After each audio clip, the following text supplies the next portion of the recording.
and you're watching Pacifica TV and Radio. I am your host Tina, and this is the Cook Island Connect, Kuki Connect. And right now we have our Honourable Prime Minister Mark Brown. So if you guys have comments and you want to say a few things, you just comment down below and share, like it, so all the Cook Islanders in Australia can see this interview, because we're here to support our Prime Minister. This is why he's taken the initiative to come all this way so far just to be with each state.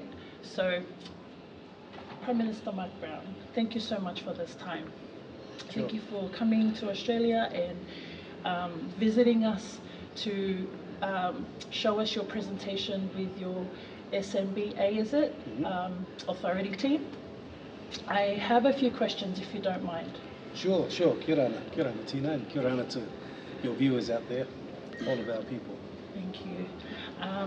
Purpose of your visit. So Prime Minister Brown, can you share the key objectives of your visit to Brisbane and how it benefits Cook Islanders both at home and abroad?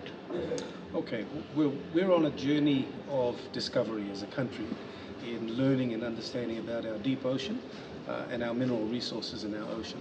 So the purpose of this visit is to see as many of our people as we can. We're like many of our Polynesian countries where we all have a large diaspora, our people living outside of our countries.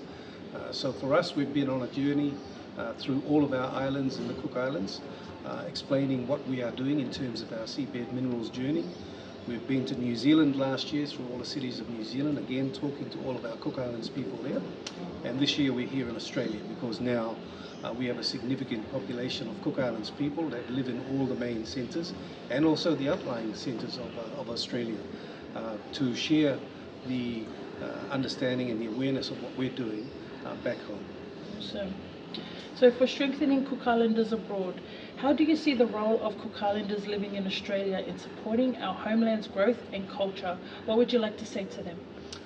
Well, all Cook Islanders have a very strong connection back to their home island, whether it's to a village in Rarotonga, whether it's to an island in the Cook Islands.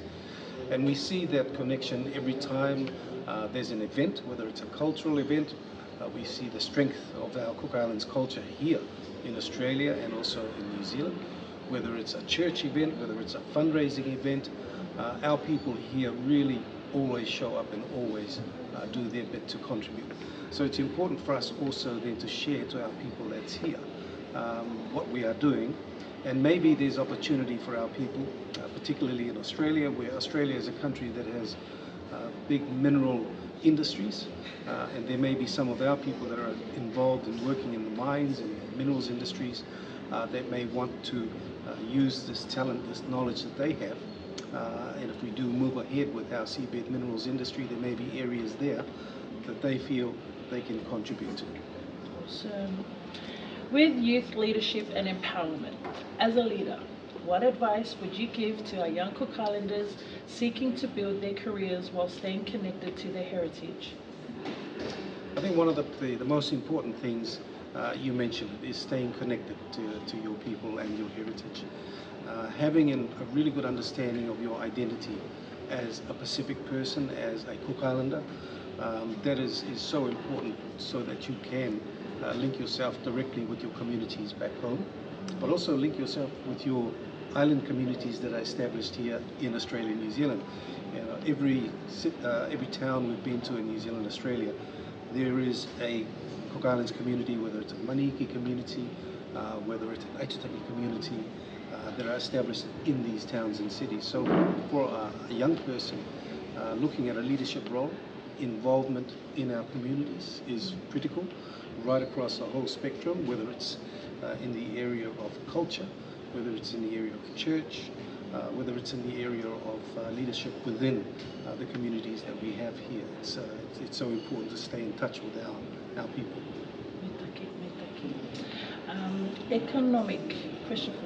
Economic and development opportunities. Are there any new opportunities for Cook Islanders in Australia to collaborate with the government on trade, education or cultural initiatives?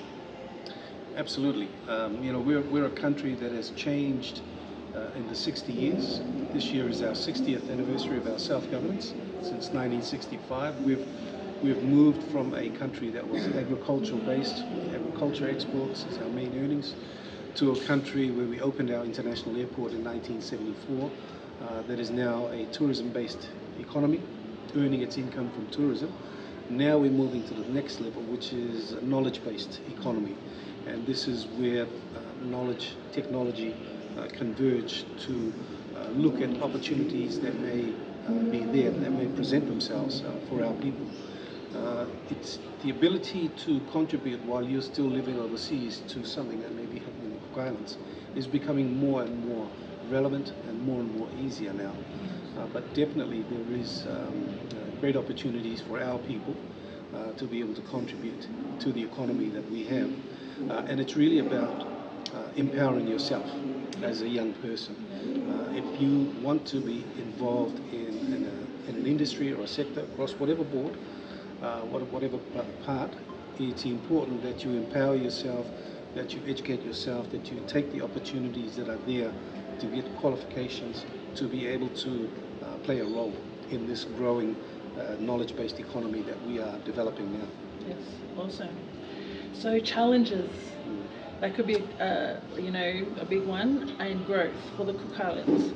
What are the biggest challenges facing the Cook Islands today, and how can our people contribute to the solutions? One of our biggest challenges as a country is size, its scale. Compared to other, even larger Pacific Island countries who have bigger economies than ours. We are constrained by how many people we have, the size of our economy, and that makes it a challenge for us to invest in things like infrastructure, things like transportation links to make it easier to travel between our islands. We just do not have the numbers or the scale to be able, that other countries do, to be able to capitalize on that. The cost of infrastructure investment for a small economy like ours is disproportionately very high compared to other countries, even countries that are not as wealthy as us on a per capita basis. Those are challenges, but we've been able to look at ways of getting around some of those challenges as a country. We are now, I'd consider, one of the few countries that's graduated to a high income status amongst the Pacific Island countries. But because of the scale, again, on a per capita basis, we are considered high income. But on an aggregate basis, we still don't have that scale, that amount of money. So for us, it's important to be able to develop partnerships with development partners, develop diplomatic relationships with other countries so that we can trade with them on an equal footing.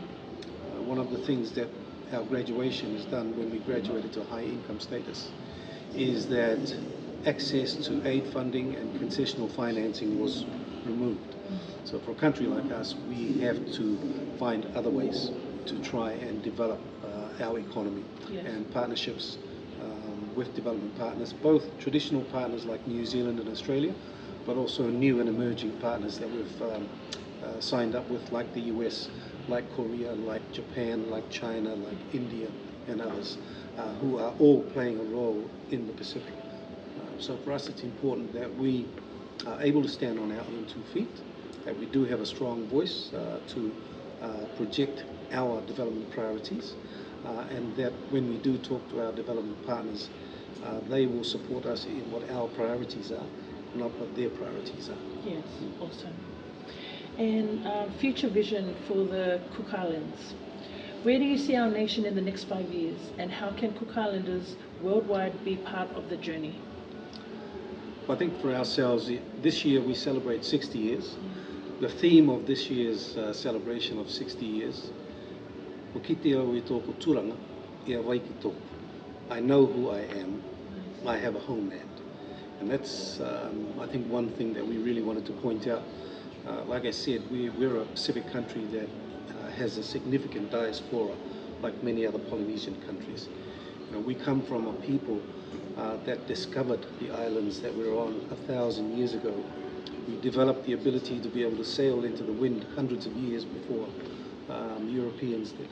We learned celestial navigation so that we could, in this vast Pacific Ocean, discover these small islands. Now, we should then take that background, that understanding of where we came from into our journey moving forward, to not be afraid to go into areas that haven't been done before. The journey we're doing on our seabed minerals is going down into the deep of the ocean, where our forefathers went across the ocean. So learning and understanding and gathering that knowledge, and I mentioned about the knowledge-based economy, is a critical step for the development of our people and our country moving forward. For us, I think that's going to be an important legacy that we establish now for our future generations. Yes, awesome. Advice for the Cook Islands youth and leadership. What leadership qualities do you believe are most crucial for young Cook Islanders looking to create impact in their communities? The important thing, as I said, is understand your identity, who you are, be proud of where we come from, and be able to stand on your own 2 feet. You know, it doesn't matter how big our country is or how many people we have. As I said, if you know who you are, you know where you come from, you can stand on our island, on our rock. That's my home. And then have a voice that is strong. And don't be afraid to speak out with your voice. This is the way where we as Cook Islanders, where we have our voices and we can make our own choices moving forward. Thank you. And lastly, if you want to say something to all our Australians, Kuki Island watching, what's your last message for them? Kia ora tātou kātou toi te tangata Kuki Island, karakara mai nei tia TV. O mataora mātou te teanga mai ki tia enua, o tātou enua pa Otireria. Tēnā mai te reo ako maruru i ki tātou kātou tō. Koto te era mai ki tia enua i te kimi, i te tai pūpinga, kimi lawe. Te era tunei te reo ako mitake an ki koto kātou tō, e kia maruru tā koto kimi anga pūpinga i runga i tia enua nei pa Otireria, ki teke atu tātou kimi o te totoa ua tunei tō tātou takaianga i tia nei au. Mi te Kuki Island ki Australia, ki Nutireni, te mai ki Australia i tia tuatou rei. Nō reira, i tātou pōrua, kia maruru i koto i tia tua nei, kia atu inua tātou i tia inua nei ko Otireria, no tia tuatou te tuatou ki mua. Nō kia ora na tātou e ki munu ia. Kia ora na. Kia ora na. And thank you. There you have it, our Prime Minister Mark Brown. Please like, share, comment if you have your questions, and we'll get back to you. Thank you. Kuki Connect. Welcome to Kuki Connect, the heart of stories, the voice of culture, and the waves of our people.